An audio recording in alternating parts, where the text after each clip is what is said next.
Hey everyone, it's Sammy from Push Square, and I wanted to put up a new video today because I actually recently got to play the final build of Skyrim VR on PlayStation VR. Now, I did do a video on this game not too long ago actually, and I wasn't that positive about the game at all, but I thought it was really worth revisiting this because my impressions have changed a lot since playing the final build. So I'm going to get into my thoughts in a second, but please do like the video, subscribe to the channel for more PlayStation VR content, and right, let's get into it. So yeah, the final version of Skyrim VR is a hell of a lot better than the demo version that you may have seen. Bethesda and Sony have been taking it to conventions all around the world, and it's not a great demo, but the final build improves on a lot of the problems with that demo. Now, I apologise, I don't have any gameplay footage or any video to share with you today. I'm just running the trailer in the video because, you know, they weren't letting me capture anything, but hopefully review code should be in imminently. So I'll be able to capture some footage and share that with you, but I'll just tell you quickly what I saw. So the big improvement was to traversal. Now, you may know that in the Skyrim VR demo that's mainly been shown off, it only had teleportation traversal, which is fine in some games, but it just didn't work in Skyrim for me. Now, what Bethesda told me, the person that was running the demo, he explained to me that everything in the game is completely customizable. So you can use the DualShock 4 if you want, you can use the PlayStation Move controllers, and you can assign buttons and controls and turning speeds and all that sort of stuff. So it's going to be completely customizable. So while it may take a little while for you to find a setup that you prefer, you're going to be able to tweak with it and fiddle around with it until you get the kind of settings that you like. But in the demo that I played, it was again on two PlayStation Move controllers, one for each hand. So I had a sword in one hand and I had like a fire spell in the other hand.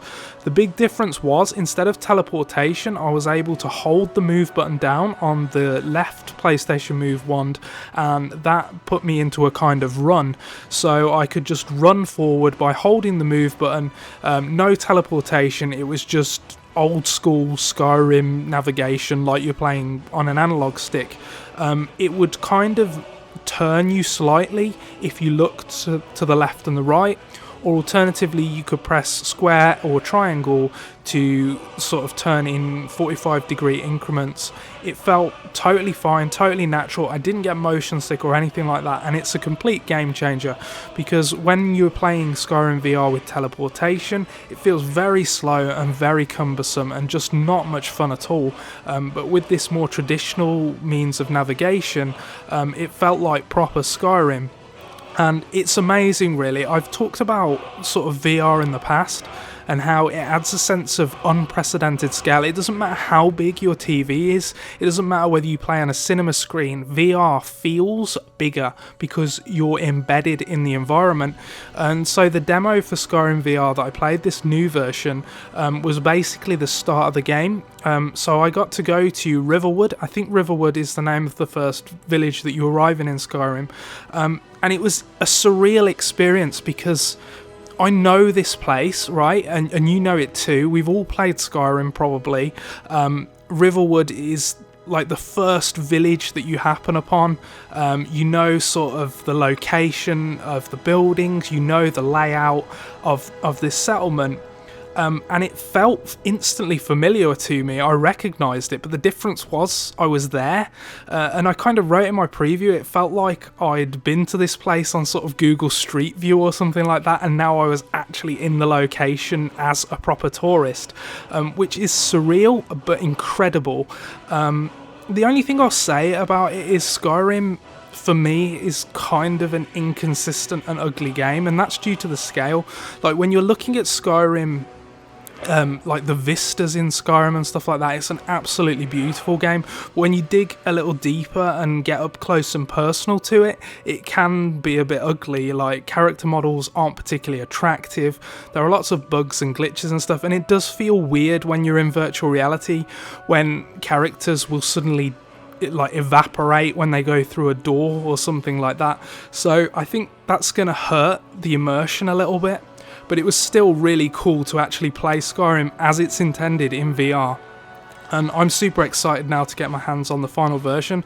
I think the jury's still out on whether a 100-hour RPG can work in virtual reality. I know a lot of people have said they want it. I personally believe that virtual reality excels better in shorter, more focused experiences, but you know, I'm open to playing through this and seeing how it fares on PlayStation VR. The other thing I will add, just very quickly, is they have put a lot of effort into this port. So one example is the skill tree, which used that kind of star chart astronomy type design on the console version.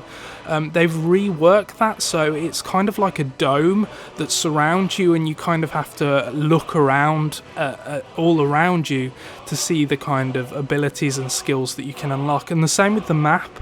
It's like it turns you into a kind of phantom, and you can fly over the whole map and pick your next destination and stuff. So it's really been well tuned and reconfigured for PlayStation VR. Obviously, it's still the same game. It's got all the DLC included, but yeah, the final build is so much better than the demo build that Bethesda's been showing off, and that's exciting because, you know, Skyrim is a big name. I know Sony's just announced they're gonna bundle it, the game with PlayStation VR, which is a big deal. Hopefully this is going to move some units, get people excited about virtual reality, and keep this train trickling, because, you know, hopefully if you're watching this, you're a big fan of VR. I personally am, and I'm looking forward to reviewing this one. Anyway, as I said at the start of the video, please like and subscribe if you enjoyed this video.